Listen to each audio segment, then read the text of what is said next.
Jero, hablamos primero de esta parte porque quería preguntarte, se ha levantado mucho, ¿verdad? La entrada de aire, como que hay mucho espacio debajo, quiero decir. Sí, básicamente todos, absolutamente todos buscan meter en la zona inferior todo el caudal posible que puedas para tener más energía, ¿no? Más flujo y con más energía. El problema que tiene es que hay digamos, unos dispositivos o unos elementos llamados radiadores que ocupan un espacio, un volumen. Bueno, pues Adrian Newey lo que ha hecho ha sido dividirlo en dos, hacer una V y abrir todo ese espacio. Entonces puedo poner una boca de entrada mucho más pequeña, reduzco lo que sería la resistencia aerodinámica local de la zona de entrada del pontón y a su vez coloco otra entrada vertical al estilo Ferrari. Eso sí está copiado de Ferrari. He leído mucho que sí son los pontones del Mercedes, que no, este concepto es mucho más avanzado y es una mezcla de los conceptos que Mercedes usó en su primer modelo para la nueva normativa esta de efecto suelo y es también una mezcla de esos pontones de Ferrari, precisamente de esas entradas de aire de Ferrari del anterior modelo que ya la sacó el año pasado, esas entradas inferiores para refrigeración de electrónica y que Niwi es exactamente esa que has puesto ahora mismo, pues Niwi lo ha llevado a un nivel diferente, es decir, ha cogido esa entrada de aire de Ferrari, la ha mezclado junto con la entrada horizontal, tipo como si lo ves desde abajo, sería como la boca de un tiburón, exactamente igual. Y ha mezclado esos dos conceptos. Más que copiar a Mercedes, lo que ha hecho ha sido coger lo mejor de cada casa y hacer una mezcla y la verdad es que de momento parece que le ha salido muy bien. Desde luego, llama mucho la atención a nivel ingeniería y a nivel diseño Sí, porque es algo realmente interesante y muy, a mi claro, modo de ver, muy interesante, que tiene en muchísima... en el render no se veía. Esto No, que en el estamos REN... viendo no se veía. Por cierto, estas fotos, la mayoría son de Albert Fábrega. Pasaros por su Ujú. canal, suscribiros, seguirlo en Twitter, porque de verdad, él, Data Analysis y dos más, Jero y dos más, son los que merecen la pena seguir si os queréis enterar de la parte técnica de la Fórmula Uno. Una cosa que el concepto que tenía Mercedes, ¿vale?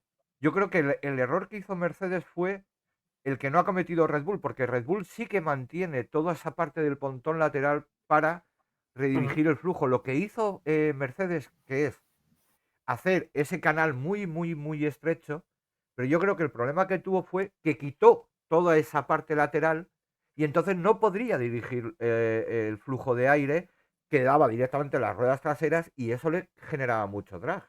Entonces lo que ha Sí, hecho sí, Newey sí. parece es mantener esa entrada de aire con esa especie de cuchara invertida que ha hecho. Voy a ver si se puede ver mejor en otra foto. No, esto es de atrás. Vale, aquí está. Esta era la primera foto que teníamos. Entonces, como veis, aquí en la parte de abajo hay muchísima más entrada de aire, pero no quita esta parte de aquí. No quita la parte del pontón que es con lo que juega, con la bajada de atrás, etcétera, etcétera, para redirigir el flujo. ¿Qué te parece a Sí, ti esta solución?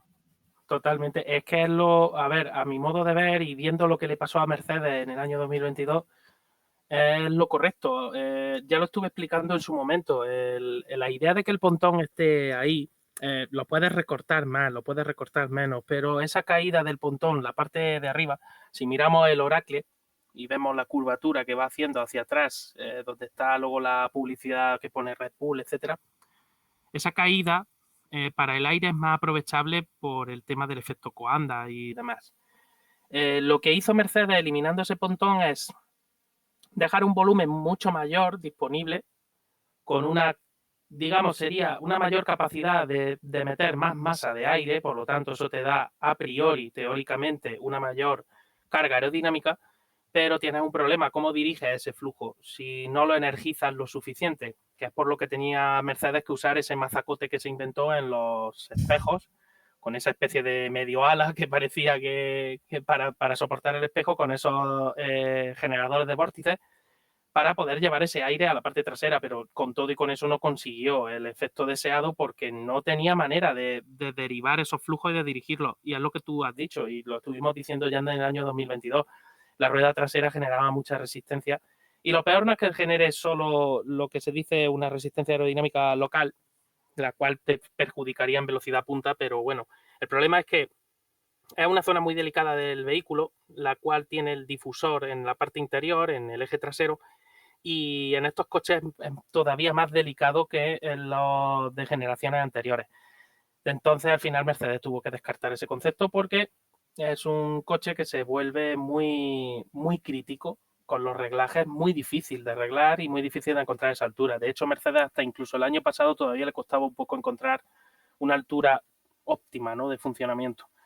Y en el caso de Red Bull no ocurre así. Newey no ha dejado de usar ese pontón precisamente porque el pontón te sirve para eso, para llevar el aire a donde tú realmente lo necesitas. Y ya Claro, digo, las Newey, entradas de aire sí que las ha reducido, pero sí. lo que no ha hecho es quitar el resto de la parte del pontón. El volumen del pontón sigue siendo, a ver, está más reducido que el del año pasado, el volumen del pontón es menor, pero sobre todo hay una cosa, la anchura, lo que es la zona de Oracle, lo que sería, si lo viéramos de frente, la anchura de ese pontón es muy parecida a la del año pasado.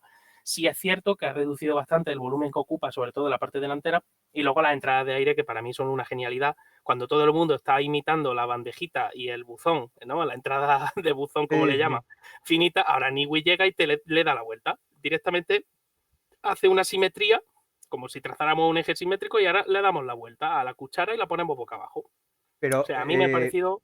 y otra cosa que es interesante de esto es que están todos retrasando la toma de entrada de aire hasta la altura más o menos del espejo. Este quizá es de los más adelantados, porque he visto Sí, Ferrari que estaba un cacho más atrás y creo que Aston Martin también.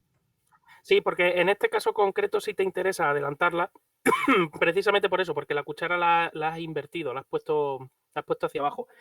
Aquí tienes que tener en cuenta una cosa. En este, vamos, en este concepto tienes que mirar, como en todos, ¿no? Pero aquí tienes que mirarlo también bastante, el concepto físico que se denomina separación de la capa límite.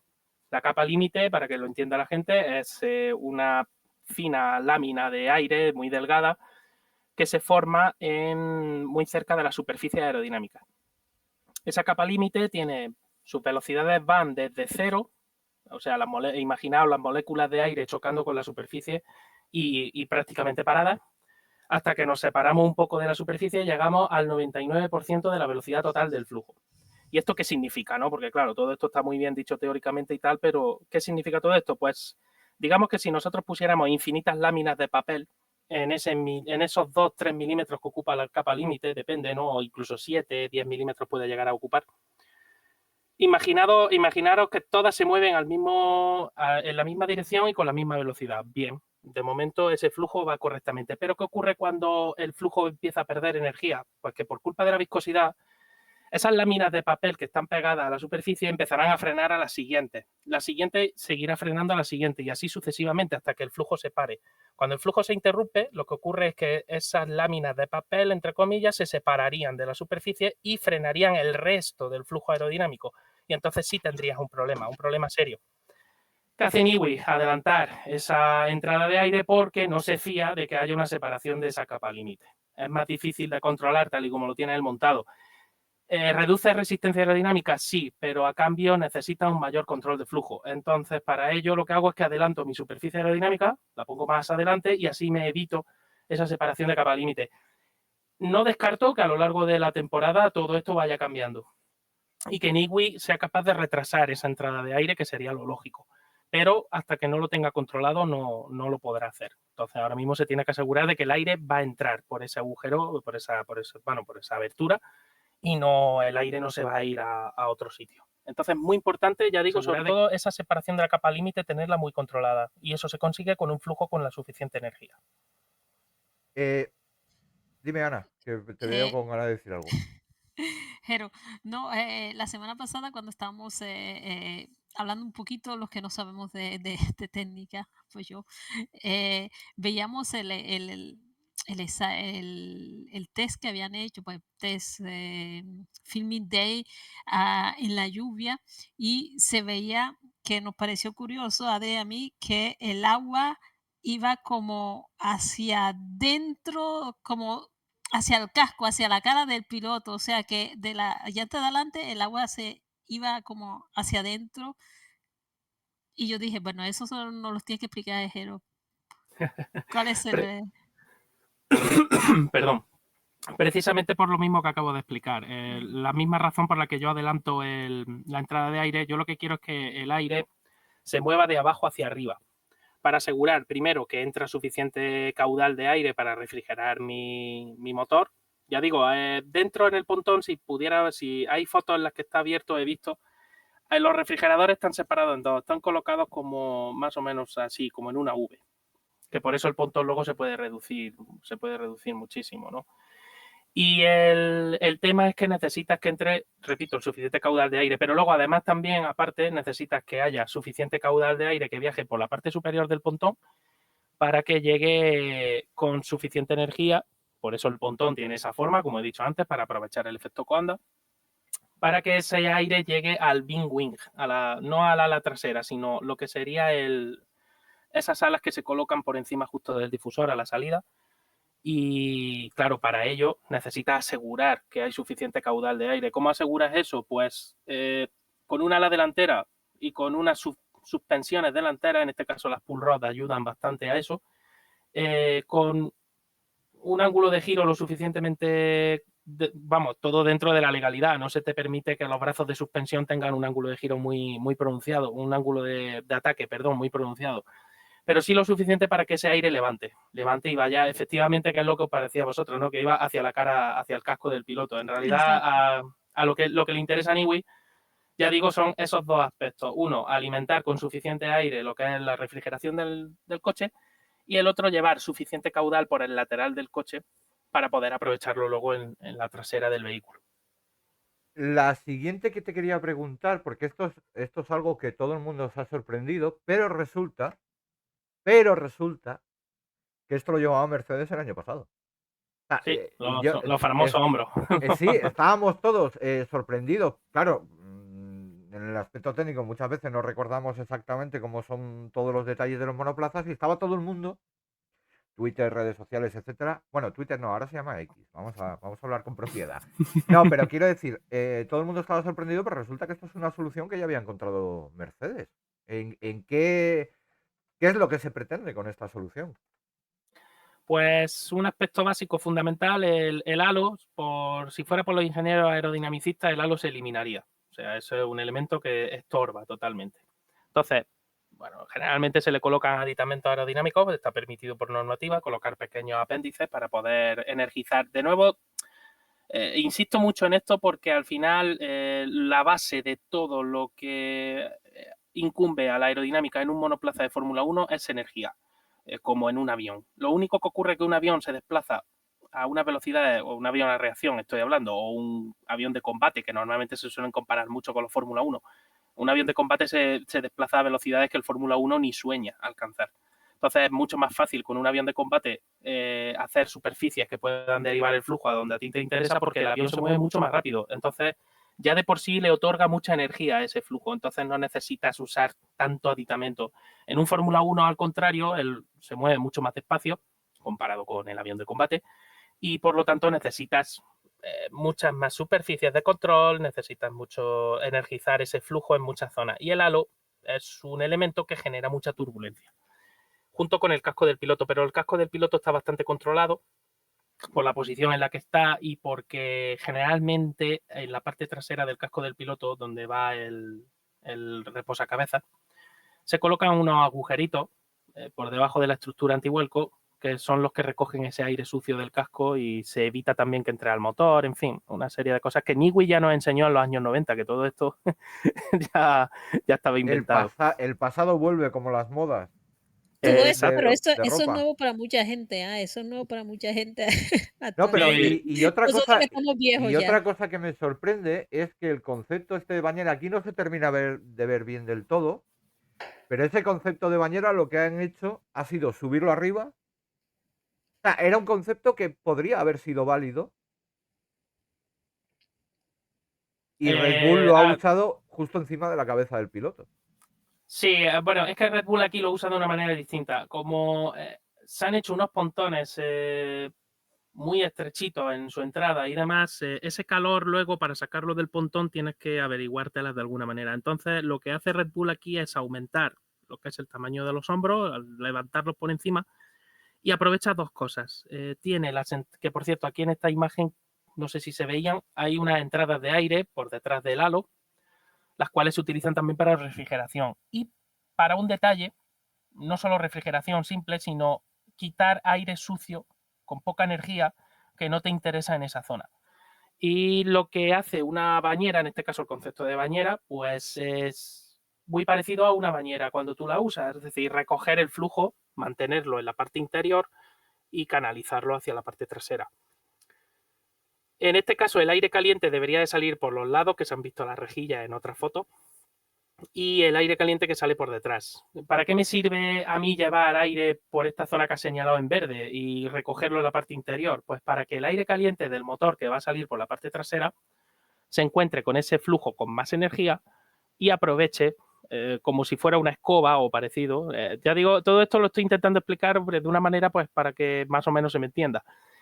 Y aprovechar ese flujo para sacarlo de ahí y que no vaya al ala trasera, que no moleste, que no enturbie al ala trasera, porque el ala trasera, sobre todo la cara inferior, lo que sería el extra 2 del perfil aerodinámico, tiene que encontrarse con un aire energizado y sobre todo lo menos turbulento posible. Un ala trasera siempre va a recibir aire turbulento. Eso que se le olvida a la gente, que el aire no llega, no es como el ala delantera que puede tener la suerte de encontrarse un aire más limpio. El ala trasera siempre va a recibir aire turbulento, pero si ese aire turbulento tiene la suficiente energía, se puede aprovechar. Si el aire turbulento que le llega tuviera poca energía, sería un desastre absoluto. Entonces, eso es lo que tratan de evitar los ingenieros con todo el diseño del cuerpo del monoplaza, precisamente para eso, para llevar suficiente aire a ese ala y que funcione. Y el aire caliente es algo que no te interesa. Entonces, ese aire caliente lo que quieres es sacarlo de la superficie aerodinámica de la manera más eficiente posible también para no generar mucha resistencia aerodinámica. Vamos a pasar porque si no, no nos va a dar tiempo. Delante, pull road para Red Bull. Sí. Trasero, push road. ¿Motivo así rápidamente de por qué buscan este tipo de suspensiones?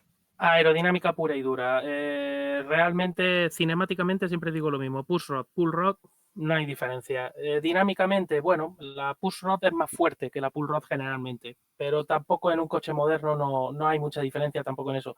Diferencia real, aerodinámica. Aerodinámica.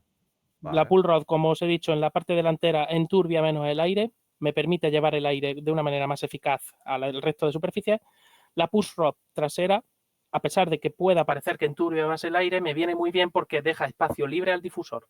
Entonces tengo más volumen de aire disponible en el difusor y por lo tanto tengo más potencia aerodinámica. Luego me merece la pena. Y luego seguimos con el concepto del año pasado del alerón trasero. Espera, Fran, Dime, una pregunta por la dime. pull rod, la suspensión. Es que te dé más efecto aerodinámico hace que sea más difícil para el piloto manejar menos estabilidad en el auto o hace que el auto sea más fino. En el caso de la pull rod delantera, sobre todo uno de los problemas que se encuentran los pilotos son los reglajes.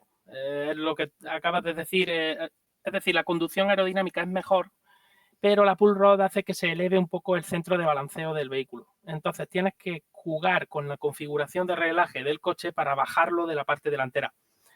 Y que no se te suba mucho ese centro de balanceo, porque entonces el piloto no va a tener sensaciones buenas y puede ser un coche subvirador.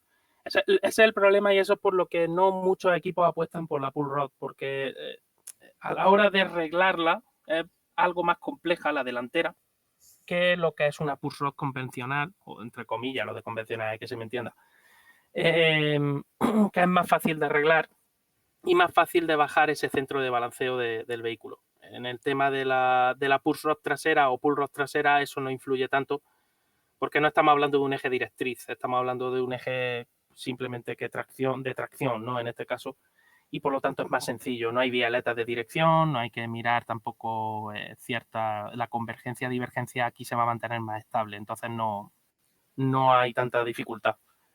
Y para terminar, última cosa, y me imagino que ahí podemos encontrar el caso que va a haber un piloto que se va a sentir cómodo y que va a saber aprovechar esa aerodinámica, y hay otro piloto que va de pronto tener dificultad de, ya sabe dónde voy. Sí, más o menos sé por dónde va. El, el tema, sí, a ver, ya está en la adaptabilidad del piloto y en lo que el piloto requiera, ¿no? En el tema de la pull rod, por ejemplo, en el caso de Red Bull concretamente, a Verstappen le gusta un coche que vaya muy firme de delante, ¿no? Entonces, más que en este caso el que sea pull rod o push rod quizá no debería de influir tanto, pero sí aerodinámicamente hablando Red Bull necesita que sea pull rod. Entonces, claro, repito, eso te modifica ya un poco el comportamiento del eje delantero del vehículo y por lo tanto eso tienes que tenerlo en cuenta. Entonces, habrá pilotos que efectivamente se adapten mejor que otros. Por ejemplo, recuerdo que cuando Ferrari estuvo usando el concepto pull rod en aquellos años de cuando Fernando estuvo allí en Ferrari, es verdad que Fernando se adaptaba bastante bien también a esa suspensión porque digamos que es un coche más vivo de reacciones, es un coche que el eje delantero no se va a mover, va a hacer lo que tú le pides y entonces el eje trasero va a ser el que termine deslizando o moviéndose. Eso a Verstappen, a Fernando, a pilotos de ese estilo les viene mejor que a otros pilotos que prefieren un coche más neutro, ¿no? Más a priori. Ya digo que eso ya es más un tema de... Entiendo que es un tema más de sensaciones del piloto y de encontrarse eso, de encontrarse cómodo o no encontrarse tan cómodo. Muy bien, pues vamos a cerrar aquí el bloque de Red Bull y nos vamos con el coche más bonito de la parrilla. No sé si será el más eficiente, pero el coche más bonito, sin Me duda imagino que está ninguna. hablando de Aston Martin. Ya, sí, sí, sí, estoy hablando de, evidentemente estoy hablando de Ferrari,